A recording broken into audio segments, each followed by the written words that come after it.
Hey Peter, I'm Mike Skeen from Racers360. I want to thank you for sending in your video. I gotta say, really good driving. Looks like some nice laps. I watched the whole video you sent over, and a lot of really good stuff.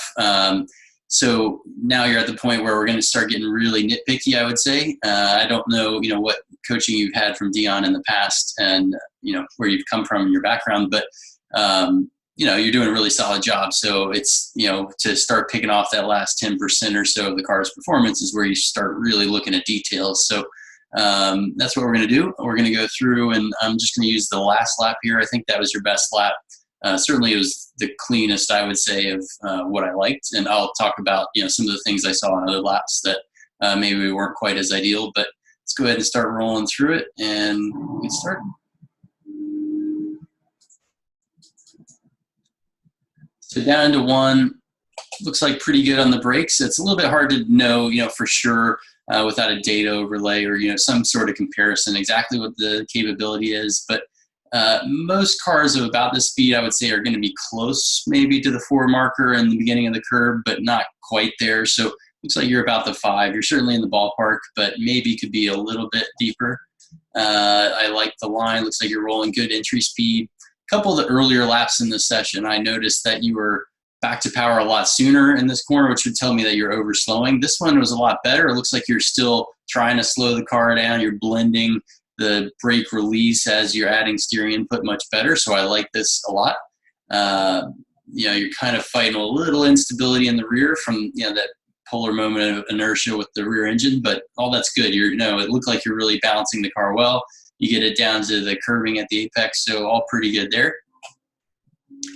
Not a lot of track out curve here. Typically, I would be all the way to the outside. So my right side tire is going to be just barely on the asphalt, and I'm going to run that all the way down the end of the curb just to use that as extra room to turn in for turn 2. I know a lot of people like leaving a little bit more, room kind of as a safety margin, so that's up to you. But I would say at least half the curb is pretty good, especially if you're consistent. It seems like you're driving, in front of the car. You're anticipating things well. So I think that you're certainly able to, take that kind of, extra real estate. So use a little bit more of the curb there to track it out. And then, like I said, I'm staying basically all the way to the end of the curb. You're a little bit early on this lap. I would say your turn-in has been closer to the end of the curb on most other laps. But no big problems here. Same thing on the exit. You're putting half the car on the curb. That's good. I would, again, be almost all the way out to the extra little kick up on the rumble strip. So right side tire is kind of just barely on the asphalt. But again, it's kind of personal preference. I think in general, your line and everything through there is good. It's just pushing that extra kind of 10% or whatever to get a little extra, a foot or 2 more on the exit and open up the radius that little bit more. Down into turn 3, I would say probably compress the brake zone just a little bit more. Very good line. You could be on the curb a little bit more there, but I know you lose the camber advantage at the apex, so I'm not too picky about this one, but certainly back to the exit, using a little bit more curb. And this is, I would say, the most curb that you used in the whole session, or at least the laps we saw in this video. Usually you're, just barely touching the red and white. So, we want to be running it out at least on the halfway point of the curb, probably. That way you have plenty of time to get it back on straight as you go over the crest. And same thing kind of into turn 4. I think you're doing a really good job of carrying a lot of entry speed. You're definitely focusing on rolling maximum, min speed through the corner and opening up the radius. A lot of people turn in too late here, sacrifice too much entry speed for no advantage on the exit. And so you're doing a really good job. And again, this I would say is your best lap here, where you track it out pretty far, and that's about where I'd like to be. And also on the entry, if we just listen to throttle, turn it up a little bit.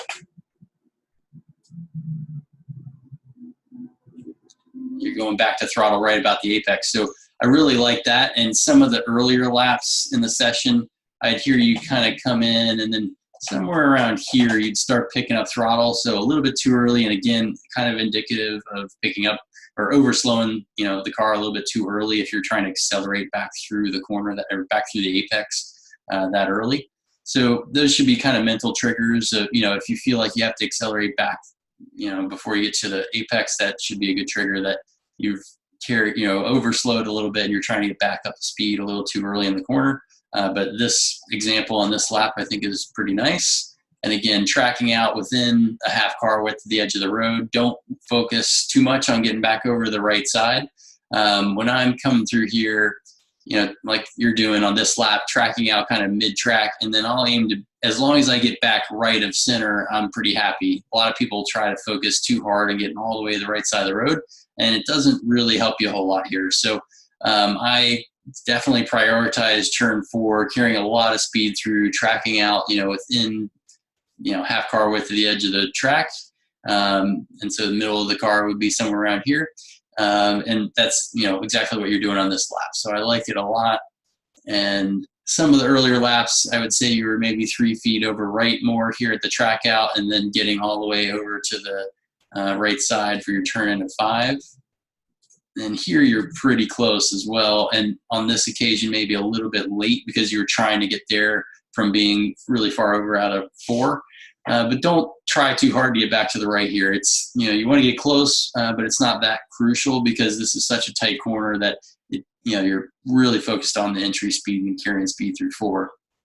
One other thing I wanted to point out as we come out of 4, I'm going to turn the volume back up again, is listen for where the downshift is. You probably know you're doing it, but you sneak a downshift before you go to the brakes almost every lap here.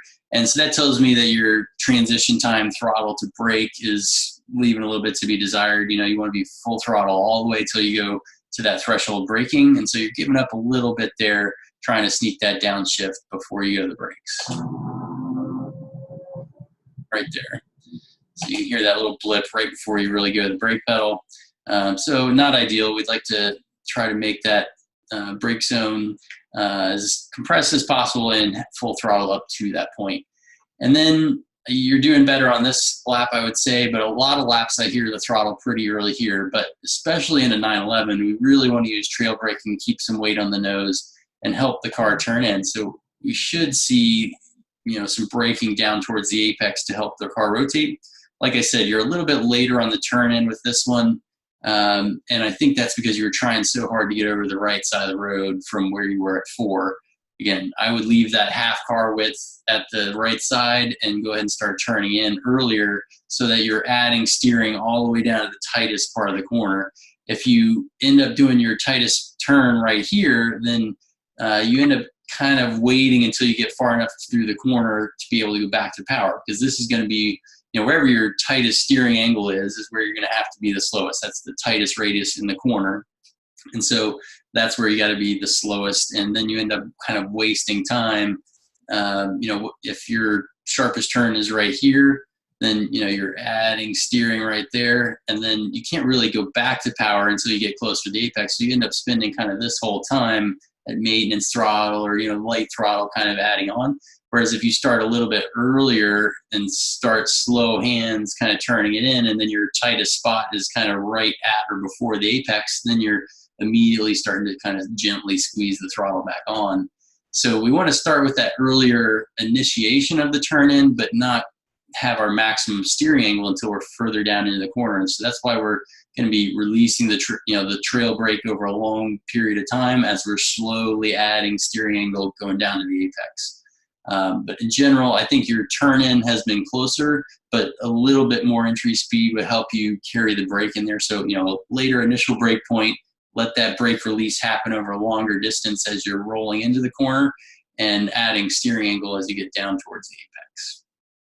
And then on this lap, you do use some of the track out curve, if I remember right. Yep. Some laps you're kind of right side tires on the white line, or just, a little bit on the checkers. So for sure, make sure you're using this curve. It's pretty nice and smooth, so no reason not to. I'd be pretty close to all the way out there on one of my laps. And then this I like pretty good. Again, I think you turn a little bit earlier on this lap, which is closer to what I would do. I think this cone they have is placed a little too late. The last braking marker is actually about right. You're just a little late to add steering input, and then you add too much. So the problem, and this is getting really picky again, and it's not necessarily indicative of what happens on all the laps. I'd say a lot of laps you're turning a little later, closer to the cone.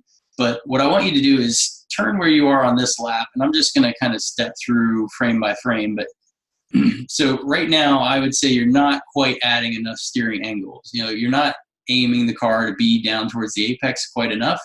And so then you're a little too straight on entry on the early, portion of entry. And then once you see the curve get wider, then you start adding steering angle and try to drive it down to that curve. So you see how the angle of attack really changed quickly there.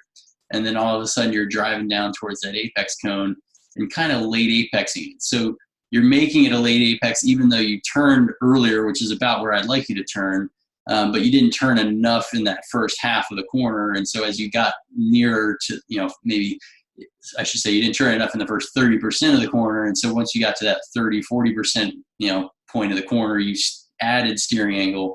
And so that the problem with that is you're steering a little too much and you have to shave just a few miles an hour off.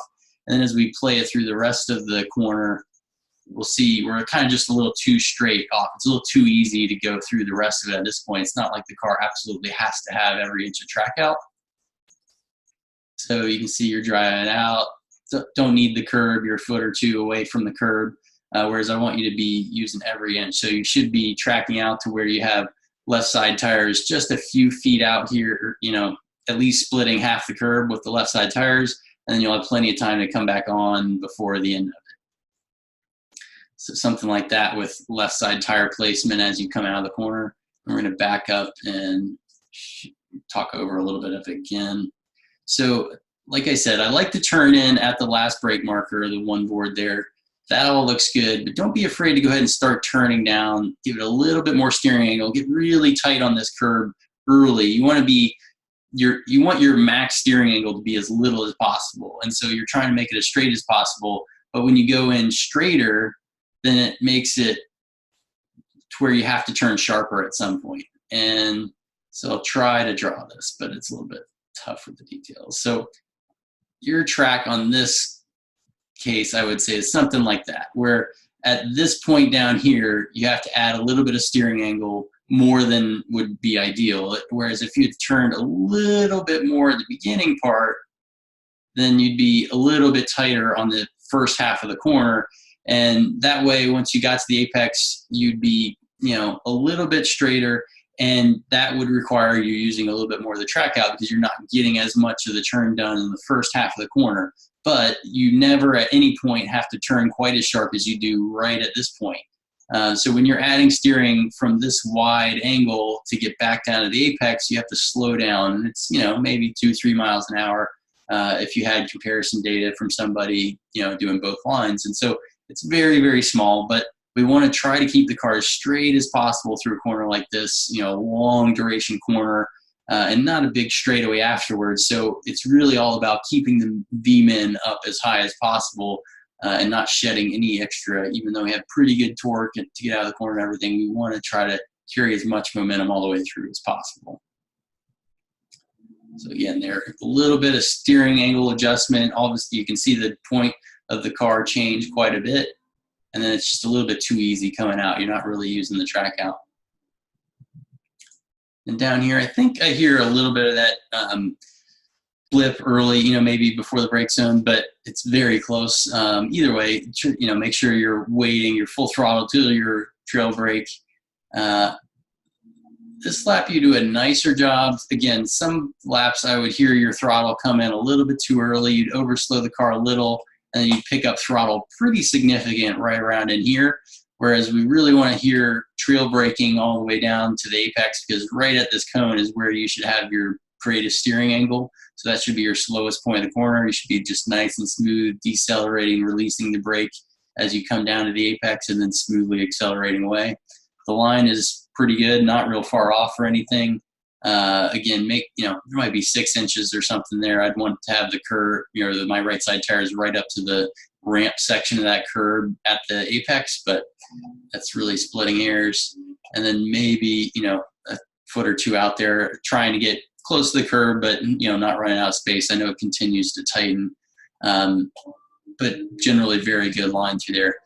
Then as we get to turn 8 into 9, braking here, you're consistently a little on the late side with your braking, which also affects your turn-in point here because you're never straight. So I would say, you know, this is one of the better laps where you play it through here and you get down pretty close to the apex, but I would say a little bit on the late side and not really right on top of the curb. We want to be on top of that curb. But if you make your braking just a little bit earlier, then you can turn in a little bit sooner. And again, we're trying to not make any extra steering, right? We're trying to make these radiuses as wide as we can. There's not really a straightaway afterwards, so we're not focused on exit speed. And the following corner, 10, is so long that it doesn't really help to get out wide right or anything to set up for it. So because of all that, we're going to try to straighten this corner out a little bit more, which means an earlier turn in, so we're never turning as sharp. Kind of like we were just talking about at 7 or whatever it is, 6. You know, we're just trying to make it so we're not steering any extra. And so to start that, it's just a little bit earlier braking. Somewhere around the middle of the curve here at 8 is probably about right. But the main thing is you want to be starting to turn in just as soon as you see that little curve come into view. And you want to be able to get right on top of it. And so pretty consistently, you're going a little bit past it and then having to turn really sharp. So I'm going to go just about here. So you kind of bring in the car and then you have to tighten the radius and come back. And that's like over-exaggerating. But if you're a little bit earlier with starting that, then you're slowly adding steering radius. And at no point are you really tight. You know, you're never as tight as you are right in here. So yes, you're going to be tighter at a later point. You know, you're doing a lot of steering right, kind of right here at the apex, but you're also going to let it track out a little bit further over here. So you're not looking to have a big straightaway here because you're not really gaining time. You end up losing more time by slowing it down to make this sharp turn more than you would make back by having maybe a little bit earlier back to power. And as we get later and start talking about 10, I'll show you that it doesn't really help to be starting any further right. So again, as we play it through here, if you start that earlier brake zone, that'll help you turn in just a little bit earlier. And I want you to be riding right on top of the curve. And you can see where people are getting into the dirt. That's, you know, exactly what you'd want to be doing. As soon as that dirt picks up, you should be all over that curve and for a long portion of this, basically all the way till where the dirt ends. And that's why that gets run out. And as soon as you come around here, you can see you're trying to bend it to the right in order to kind of make a little bit straight of a straightaway here and then also get a wider entry. Whereas when I come out here, I'm starting to track it out a little bit more. And then I just basically start from the left side of the road as I go into 10. So you're kind of keeping it tight pretty late to have a bit of a straightaway and then turning in from a little wider right. I'm just trying to open this radius up a little bit more. You have to turn a little bit sharper to get down to this inside line on the exit. Again, we're just trying to keep the V-min up, keep the sector time up as much as possible. And then as we play it towards turn 10, you're just a little bit off. I'd be, you know, right on that curb. So not a whole lot different here. And running it out towards the middle is good. I would just be coming back in a little bit sooner. You have a really hard time getting down to this line, and the cone that they place as a visual reference, I would say, is too late. It's going to be different versus, you know, for different cars, but the main thing is you want to be as far right as you can and still go flat through these next two, this little S's at turn 11. And the reason for that is the earlier you can go to power, that was too far. The earlier you can go to power through 10, you know, the earlier you start your straightaway. So you only get wide enough as you can and start back as early as you can, and just so that you're not making it any later than necessary. You know, the later you go to start bringing it back to straight, the later you're going to go to power. So if you're out really wide here and coming towards a late apex, then you can't really go to throttle till you're somewhere, you know, maybe here. But if you're a little bit further inside and you're already a little bit more straight here, maybe you start going to power like in there. And maybe you have a little bit more power as you're tracking out here, but you're tracking out further right, and it's straight enough that you can be back to full power, if that makes sense. So it's trying to compromise the exit to be on throttle as early as possible and track it out as far right as you can without then lifting to make the following right-hander. So hopefully that makes sense to you. But the biggest thing here is trying to be back to power as early as possible. And if you're trying to keep the car turned really tight for this late apex, then you can't really go to power until you're seeing the exit here. And these S's should be fairly straightforward. Last corner, I can't quite tell, maybe a little breathe on the throttle some laps. You know, it looks really good. This seems very close to flat if it's not. The only thing I would say is you could play with being on the curb a little bit more. You know, some people are 4 wheels on. I don't know if you've tried that or not. Most cars, I would say, I've been pretty happy that they can be stable with at least kind of 3/4 of the car on the paint and, you know, left side tires on the asphalt. Some cars are 4 tires on the paint, but, you know, whatever. If it's flat already, then it's no big deal. But certainly if you can stay on the power, keep the rear end stable, and shorten up the radius or open the radius by, you know, running a little bit tighter, then maybe that helps. But I think that one's pretty small detail there. So hopefully those help. I would say the biggest general rule here is we want to be carrying as much entry speed as possible, and we want to turn as early as we can without compromising our exit. And so if we're using a foot or two more of curbing on the track outs, then we can turn that much earlier in order to try to open and broaden the radius of those corners as much as possible. And this track has a lot of very fast flowing corners that it's really about keeping the minimum speed up. Whereas in tighter corners like 5, maybe, you know, it's more about using the weight on the nose to help turn the car and get back to power, get the good exit. But, you know, a lot of these really fast sweepers, it's all about turning the car as little as possible, you know, never reaching as great a max steering angle so that you can run the car as straight as possible and keep the minimum speed up as much as possible. But hopefully that all helps and works well for you. Let us know how it goes. Best of luck at your next event. Thanks.